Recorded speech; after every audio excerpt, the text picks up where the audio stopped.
Hello and welcome to Gabe's Games. Thank you so much for coming to see me play a little bit more of Dragon Age the Veilguard today. Please like and subscribe. Just gonna get through a little bit more of this.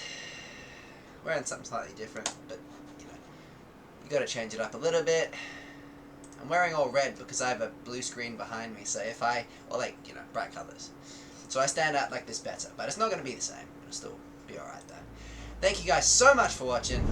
I have some weird thoughts going through my head, you know, trying to, like, do a bit of mental maths, I suppose. I'll just ramble as I'm playing and say some of my thoughts. I'll check my YouTube quickly, but before I do that, essentially here are some of my thoughts.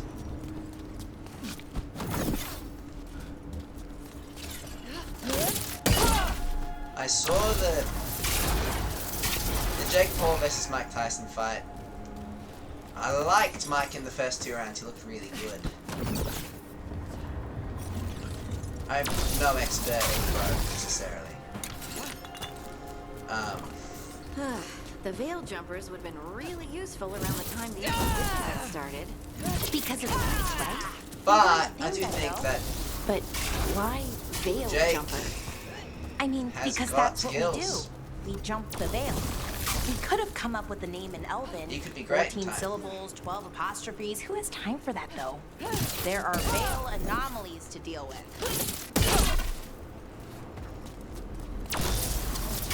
And my other thoughts are this. I'm just thinking about, like, people and martial arts and how everything ties together. And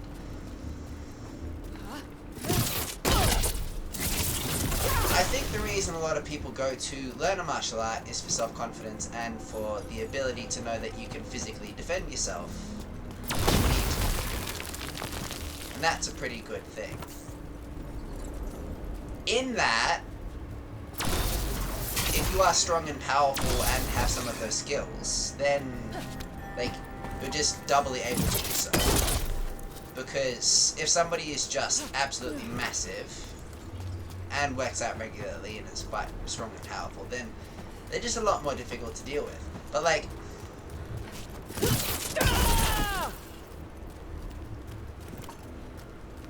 I'm trying to do some mental math in my brain, right?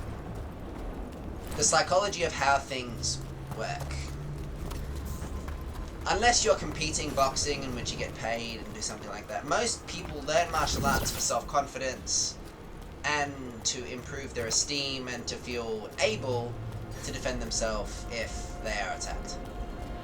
Which means bullies in the martial arts world who pick on new recruits and tell them how spazzy they are or how much they suck or lack in a particular area are actually the worst. They're like the antithesis of bad in martial arts culture in a way. It just seems like in my brain. Like, I'm no expert, but like, just thinking about it psychologically, the reason that you learn that, I think, unless you're a competitive fighter and or getting paid and or competing, is for self-confidence. So somebody putting you down is just absolutely the worst. And I think a lot of people, like, in my experience, I'll just go and kill these guys and talk. Like, I started learning jiu-jitsu for self-confidence and that kind of stuff. And it was after a period of time when all that mess and pretty horrific. So, like, you know, that was supposed to build my confidence. And I had asked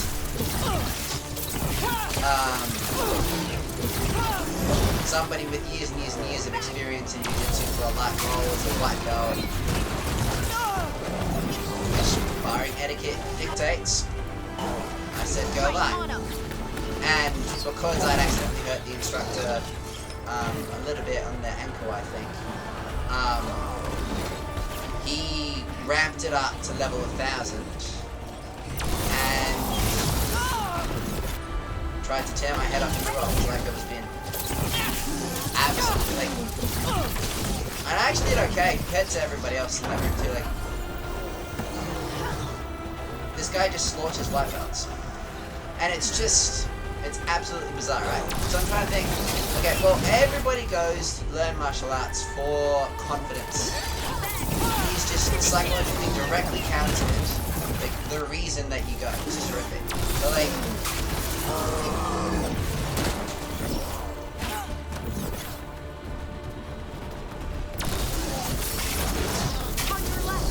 in my mind, then I'm like, well, how do you deal with somebody like that in your brain?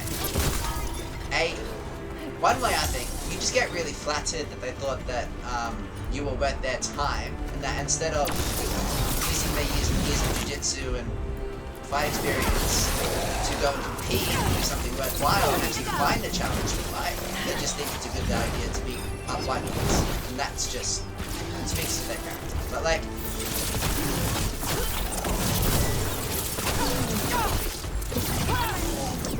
in my experience, bullies don't Whatever you say.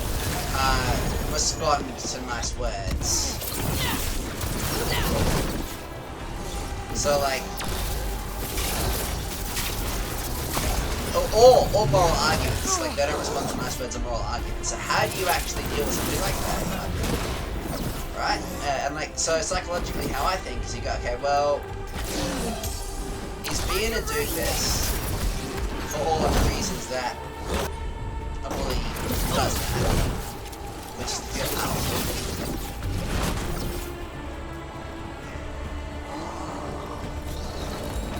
Ready to go again. And I think it's interesting because, like,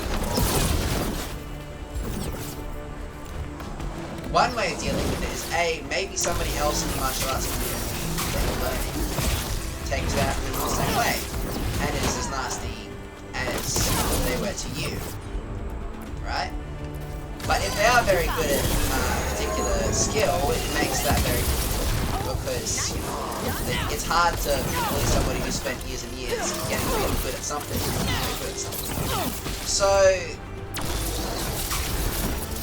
here is what I think, right?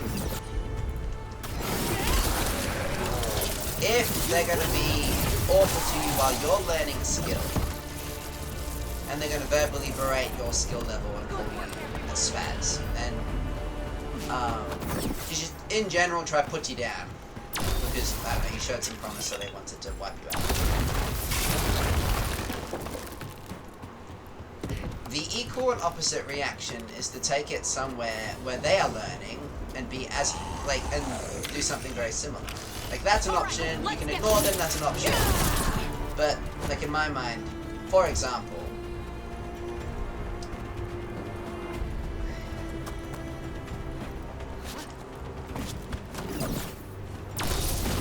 it'd be like when you're trying to learn how to lead in any partner dancing style, and a very experienced lead who the ladies like dancing with quite a lot comes over and tells you how much you suck,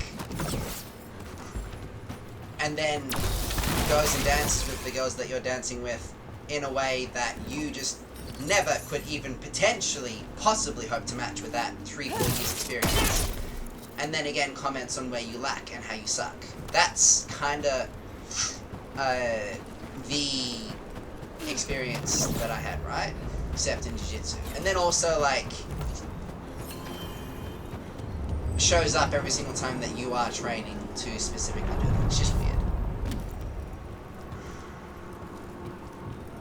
But, like, yeah, you know, those of us who just dabble in this kind of stuff, which is most human beings who aren't, you know, getting paid, like Mike Tyson and Jake Paul to go and do exhibition fights and whatever else, most of us are just doing this for confidence. So, being awful to another human being should be right off that list in this particular environment. Also, it should be off that list in partner dancing. Like, you go to those areas to build confidence and esteem. And yet somehow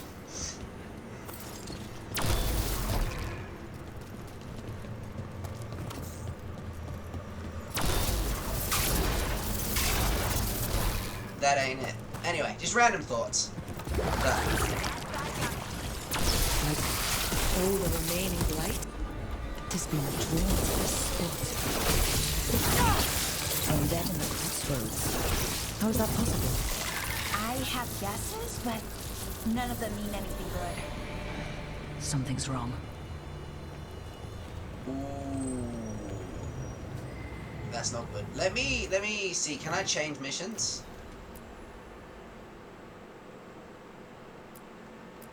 Well, I need to go home. Looks like home might have been attacked. That's pretty intense. So yeah, anyway, I'm liking this. Really enjoying this game. I do think there's a lot of things, like there are things to complain about in Dragon Age and Veilguard, but I am quite enjoying it.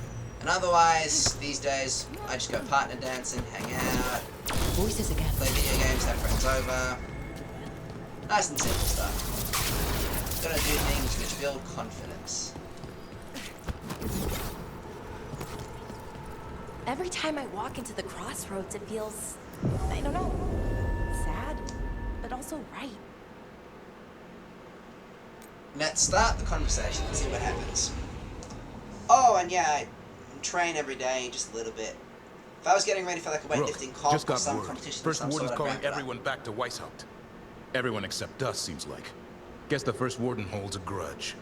Calling wardens back from all of the Thedas is a big step. Did he give any reason why? Not exactly, but I've heard rumors of a massive Darkspawn horde on the move. Even hearing there's an archdemon with them. Ooh, boy. Okay. The other archdemons are dead. Only Razikale and Lusicon live. So which one is it? No one has a good look yet. Makes it hard to tell. Rook, if the gods have an archdemon, Warden lore says archdemons only show up during a blight. Doesn't say anything about elven gods. Seems like the rules have changed, and we're going in blind. We need to know what we're up against. Yep, that we do. I'll talk to Solus. See if he knows anything about any of this. Make sure the others are ready to move. Damn, alright, things gonna get intense.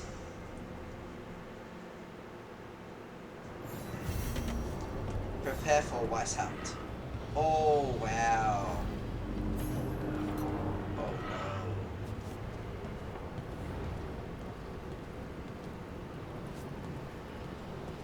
no. Okay, this is going to be a short video. I'll go and do a bit more exercise, eat some healthy food, and then I'll get into the next part.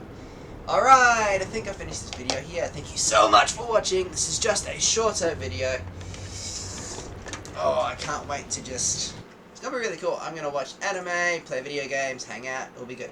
I'll see you next time in Games.